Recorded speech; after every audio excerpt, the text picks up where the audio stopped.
ఈ 4 సంవత్సరాల కోర్సులో ఒక 2 సంవత్సరాలు జేకే లక్ష్మీపతిలో చదువుకొని ఒక 1 year IIT Kanpur or IIT Delhi or IIT ఎక్కడికైనా వెళ్ళొచ్చు. ఒక సెమిస్టర్ ఇంకో దగ్గర చేసుకోవచ్చు, ఒక సెమిస్టర్ అలా ఐఐటీస్ లో అండ్ IIIT మన హైదరాబాద్ లో కూడా ఇప్పుడు నేను ఫైనల్ ఇయర్ లో బీటెక్ చదువుకున్న స్టూడెంట్స్ కి ప్రాజెక్ట్ ఉంటుంది, మెయిన్ ప్రాజెక్ట్ ఉంటుంది.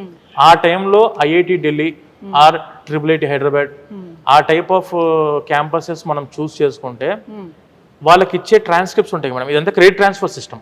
అంటే ఇప్పుడు university certificate will be awarded by the JK Lakshmipathy university. Transcripts ఏవైతే ఉంటాయో సెమిస్టర్ వైజ్ ట్రాన్స్క్రిప్ట్స్ అంటాం కదా మనం. ఇప్పుడు ఈ 6 నెలలు ఈ యూనివర్సిటీ చదివాడు, ఆ యూనివర్సిటీ యొక్క ట్రాన్స్క్రిప్టే ఉంటుంది వీళ్ళ దగ్గర. And when coming to 6th semester లో ఐఐటి ఢిల్లీ చేశారు. ఈ 6th సెమిస్టర్ సర్టిఫికేట్ మొత్తం కూడా ఐఐటి ఢిల్లీ వాళ్ళు ఇస్తారు. ఏ సెమిస్టర్ ఎక్కడ కంప్లీట్ చేస్తే అక్కడ నుంచే సర్టిఫికేట్ ఉంటే వాళ్ళ యొక్క university name institution name mention చేసి మరి స్టూడెంట్ కి వస్తుంది. సో రేపు ఇది కంప్లీట్ అయిపోయిన తర్వాత మీరు ఏదైనా కంపెనీ రిక్రూట్మెంట్స్ కి వెళ్దాము అనుకుంటే ఇండియాలో ఎవరికి లేని ఆపర్చునిటీ ఐఐటిఎన్స్ కి ఉండే ఆపర్చునిటీ ఏదైతే ఉంటుందో ఆ ఆపర్చునిటీ ఇక్కడ జేకే లక్ష్మీపతి చదువుకున్న స్టూడెంట్స్ కి ఉంటుంది మేడం. ఇండియా లెవెల్ ఇది ఒకటే యూనివర్సిటీకి ఆప్షన్ ఉంది ప్రెసెంట్. స్టూడెంట్స్ కి వచ్చేసి ఎడ్యుకేషన్ లోన్ అవైలబిలిటీ కూడా ఉంది ఇక్కడ. Education loan that is to without collateral, ఎటువంటి ప్రాపర్టీ అష్యూరెన్స్ పెట్టాల్సిన అవసరం లేదు.